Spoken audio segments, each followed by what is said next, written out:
With our own John King, CNN's chief national correspondent, who we congratulate. He broke this whole story this weekend about the tension going on between the Palin camp and the McCain camp. What is the story, John? What's happening?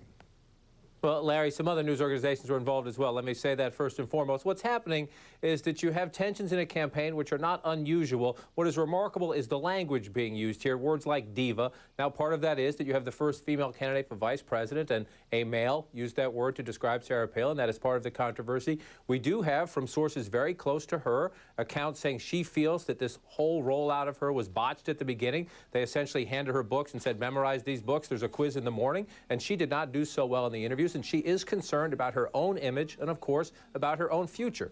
At the same time, the McCain aides are saying this isn't about your image and about your future. It's about an election now 8 or almost 7 days away. So there is tension, Larry, and we've seen this since the beginning of time. My first campaign was the Benson-Dukakis campaign. The Texans with Lloyd Benson thought the Massachusetts people were nuts, frankly. And this has gone on and on and on in every cycle. But it is remarkable and it is hurtful that it's spilling out so close to the election. And remember what you were just talking about at the first panel. Sarah Palin is a fascinating, compelling figure who is helping McCain with the base without a doubt, also hurting the ticket with some constituencies, without a doubt. And we won't know until Election Day whether that is a wash or whether it's a net gain or a net minus.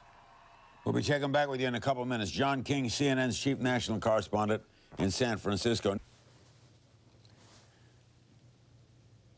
John King is back with more insight about what's really going on inside the McCain camp campaign. How bad is it, John?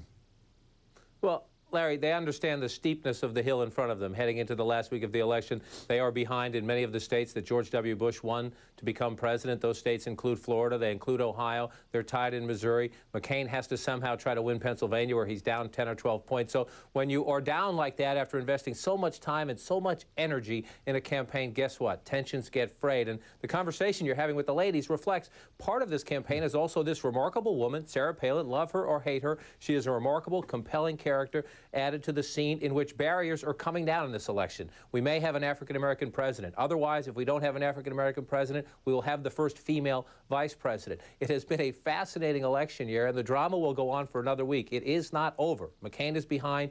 Very hard for him to pull this off, but it is not over. And the tensions are fraying. And yes, there are some people in the McCain campaign who say that Sarah Palin thinks it's over or is beginning to think it's over, and she's worrying about 2012. If McCain loses, Larry, we are going to have a fascinating drama after this election about what is the Republican Party, who leads the Republican Party, what is Sarah Palin's role in the Republican Party. There are some leading Republicans who are already thinking, maybe we need a new party. So we have another week of this drama to go, and then when it is over, Larry, one way or the other, there are a lot of pieces of our political puzzle in this country that we're going to have to deal with. John King, one of the best observers, best correspondents ever. Thank you, John.